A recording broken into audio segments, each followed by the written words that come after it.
ಜಮ್ಮು ಕಾಶ್ಮೀರದ ಪಹಲ್ಗಾಮನಲ್ಲಿ ನಡೆದ ಉಗ್ರರ ದಾಳಿ ಖಂಡಿಸಿ ಬೆಳಗಾವಿ ಜಿಲ್ಲೆಯ ಅಥಣಿ ಪಟ್ಟಣದಲ್ಲಿ ಅಥಣಿ ಬೀದಿ ವ್ಯಾಪಾರಿಗಳ ಸಂಘದ ವತಿಯಿಂದ ಕ್ಯಾಂಡಲ್ ಮೋರ್ಚಾ ನಡೆಸುವ ಮೂಲಕ ಪ್ರತಿಭಟನೆಯನ್ನು ನಡೆಸಲಾಯಿತು.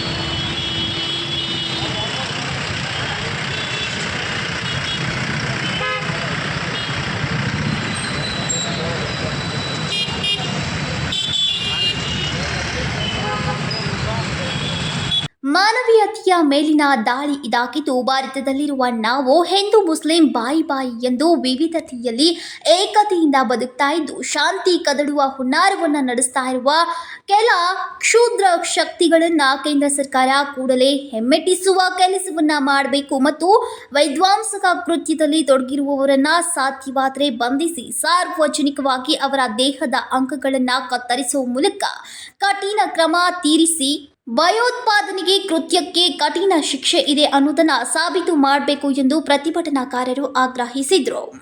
ನರೇಂದ್ರ ಮೋದಿಜಿ ಅವರಿಗೆ ಆಗಲಿ ಹಾಗೂ ನಮ್ಮ ದೇಶದ ಗೃಹ ಮಂತ್ರಿಗಳಾದ ಅಮಿತ್ ಶಾ ಅವರಿಗೆ ನಾನು ಈ ಮುಖಾಂತರ ಮನವಿಯನ್ನು ಕೊಡುತ್ತೇನೆ. ಆದಷ್ಟು ಬೇಗ ತಾವುಗಳು ಆ ಭಯೋತ್ಪಾದಕರಿಗೆ ಹಿಡಿದು ಅವರಿಗೆ ಒಂದೇ ಗುಂಡಿನಲ್ಲಿ ಅವರಿಗೆ ಶೂಟ್ ಮಾಡಬೇಡಿ. ನನ್ನ ಅನಿಸಿಕೆ ಏನೆಂದರೆ ಅವರಿಗೆ ಚೌಕ್ನಲ್ಲಿ ಕಟ್ಟು ಹಾಕಿ ಅವರಿಗೆ ರುಂಡನ್ನು ಒಂದೊಂದು ಪಾರ್ಟ್ಸನ್ನು ಒಂದೊಂದು ತಾಸಿಗೆ ಒಂದೊಂದು ನಿಮಿಷಕ್ಕೆ ಕಟ್ ಮಾಡಿ, ಏಕೆಂದರೆ ಬರುವ ಜನಕ್ಕೆ ಗೊತ್ತಾಗಲಿ, ಬರುವ ಜನರು ಅದನ್ನು ನೋಡಿ ಪಾಠ ತಗೋಬೇಕು. ಇನ್ನು ಬರುವ ದಿನದಲ್ಲಿ ನಾವು ಯಾರಾದರೆ ಜೀವ ತಗೊಂಡರೆ ಬರೀ ಒಂದು ಗೋಲಿ ಒಂದು ಗುಂಡಿನಲ್ಲಿ ನಮ್ಮದು ಜೀವ ಹೋಗುತ್ತದೆ ಅಷ್ಟೇ ಅನ್ನುವ ಅವರ ತಲೆಯಲ್ಲಿ ಬರಬಾರದು.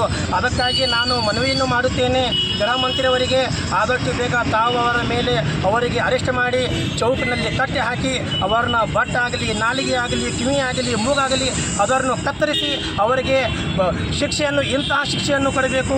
ಇನ್ನೊಂದು ಸಲ ಬರುವ ದಿನದಲ್ಲಿ ಇಂತಹ ಅಪರಾಧಿ ಮಾಡುವ ಬಗ್ಗೆ ಎಲ್ಲರೂ ವಿಚಾರ ಮಾಡಬೇಕು. ಮೊನ್ನೆ ನಡೆದ ಕಾಶ್ಮೀರಿ ಪಹಲ್ಗಾಮ್ ದಾಳಿಯ ಘಟನೆಯಲ್ಲಿ ಎಲ್ಲರೂ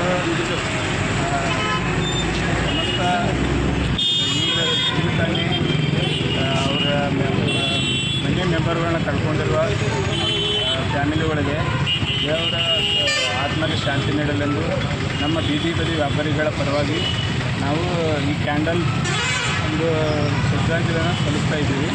ಇದರ ಬಗ್ಗೆ ನಮ್ಮ ಅಧ್ಯಕ್ಷರು ಒಂದು ಎರಡು ಮಾತು. ಈ ಪ್ರತಿಭಟನೆಯಲ್ಲಿ ಅಥಣಿ ಪಟ್ಟಣದ ನೂರಾರು ಬೀದಿ ಬದಿಯ ವ್ಯಾಪಾರಸ್ಥರು ಭಾಗಿಯಾಗಿದ್ದು, ಮುರುಗೇಂದ್ರ ಬ್ಯಾಂಕ್ನಿಂದ ಆರಂಭವಾದ ಕ್ಯಾಂಡಲ್ ಹಚ್ಚಿ ಪ್ರತಿಭಟನೆಯು ಅಂಬೇಡ್ಕರ್ ವೃತ್ತದಲ್ಲಿ ಸಮಾರೋಪಗೊಂಡಿತು. ಈ ಸಂದರ್ಭದಲ್ಲಿ ಅನೇಕರು ಉಪಸ್ಥಿತರಿದ್ದರು. Uday Hosmani, KMM Kannada news, Chikkodi.